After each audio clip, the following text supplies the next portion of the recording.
Halo semuanya, sebelumnya perkenalkan nama saya Helen Kijana Fitrisiaan dengan NIM 2023-32035.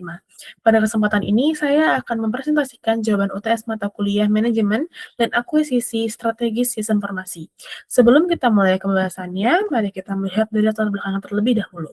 Di era transformasi digital, sistem informasi tidak lagi hanya berfungsi sebagai alat operasional, tetapi menjadi aset strategis organisasi dalam meningkatkan efisiensi, daya saing, dan pengambilan keputusan. Melalui UTS ini dilakukan analisis terhadap berbagai studi kasus terkait. Yang pertama yaitu investasi teknologi informasi, perencanaan SI, akuisisi sistem, vendor management, dan transformasi digital. Sekarang mari kita mulai pembahasan dari soal nomor 1. Pada soal pertama, perusahaan logistik masih menganggap sistem informasi hanya sebagai alat bantu operasional. Menurut saya, cara pandang ini dapat melemahkan daya saing karena investasi teknologi informasi hanya dilakukan secara reaktif, yaitu ketika masalah sudah terjadi. Padahal, sistem informasi dapat menjadi aset strategis apabila digunakan untuk mendukung tujuan bisnis. Misalnya, pada perusahaan logistik, sistem informasi dapat digunakan untuk tracking pengiriman secara real-time, optimasi rute, integrasi gudang, dan analisis data pelanggan. Dengan begitu, sistem informasi tidak hanya membantu pekerjaan harian, tetapi juga menciptakan efisiensi, inovasi, dan nilai bagi pelanggan. Kemudian ada soal yang kedua. Pada soal kedua, kegagalan proyek teknologi informasi tidak selalu disebabkan oleh teknologi yang tidak berjalan. Banyak proyek gagal karena kebutuhan bisnis yang tidak jelas.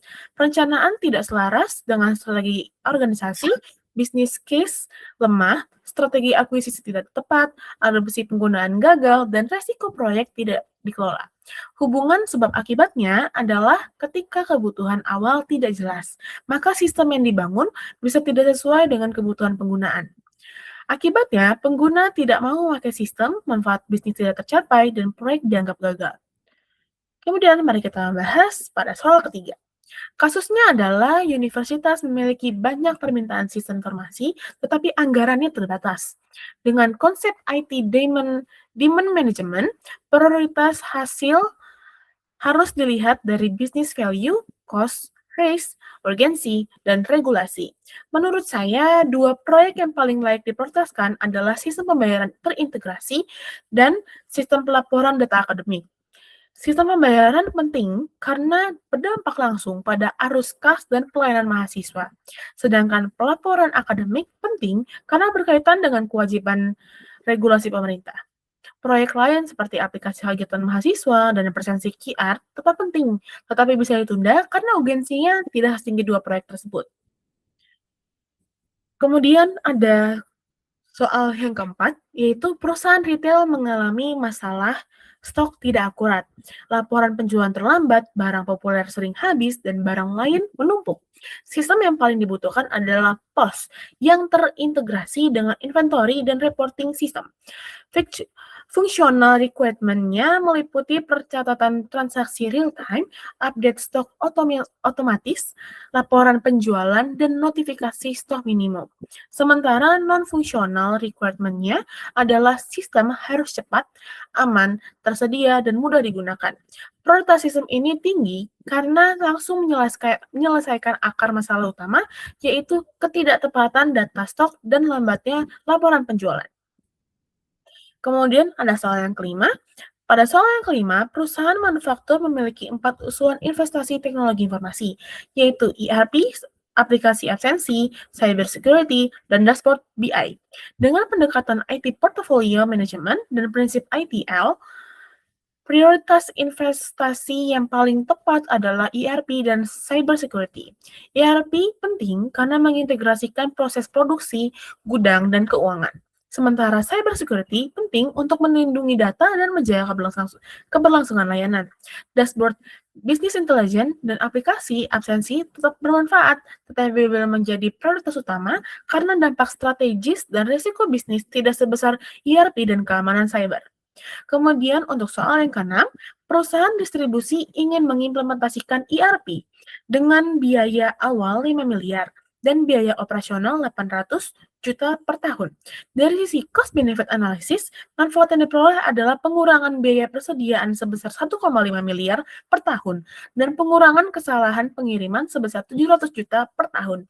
Jadi, total manfaat finansialnya sekitar 2,2 miliar per tahun. Jika dihitung secara konseptual, TCO harus mencakup biaya awal dan biaya operasional selama beberapa tahun. ROI dapat dihitung dari perbandingan manfaat biaya. Selain itu, NPV digunakan untuk menilai apakah manfaat besar masa depan lebih besar dari investasi awal. Menurut saya, proyek ERP layak dilanjutkan karena memberi value creation berupa efisiensi, integrasi data, pengurangan human error, dan peningkatan kualitas pengambilan keputusan. Kemudian untuk soal yang ketujuh, Startup terdapat sebuah startup fintech membutuhkan sistem CRM, tetapi memiliki tim yang kecil, dana terbatas, dan waktunya hanya 3 bulan. Strategi build memang fleksibel, tetapi membutuhkan biaya dan waktu yang besar. Strategi buy lebih cepat, tetapi kostumisasinya atau customable-nya sangat terbatas. Kemudian outsource dapat mengurangi beban tim internal, tetapi menimbulkan ketergantungan pada pihak yang ketiga. Strategi cloud service menjadi pilihan yang terbaik. Hal ini dikarenakan implementasinya cepat, biaya awalnya lebih rendah, dan mudah dikembangkan. Namun, startup tetap harus memperhatikan risiko keamanan dan kepatuhan regulasi serta vendor login.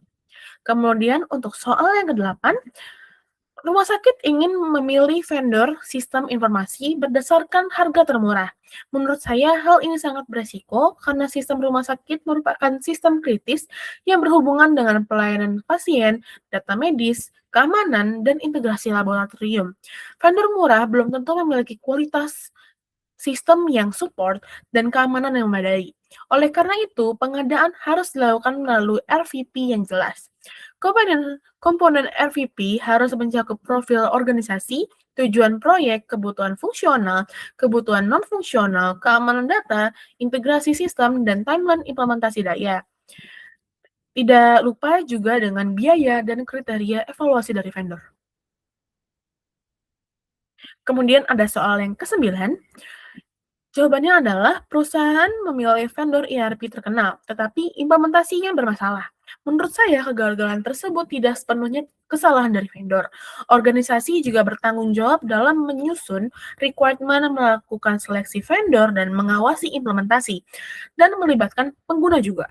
Biaya kustomisasi bisa membengkak jika kebutuhan awal tidak jelas.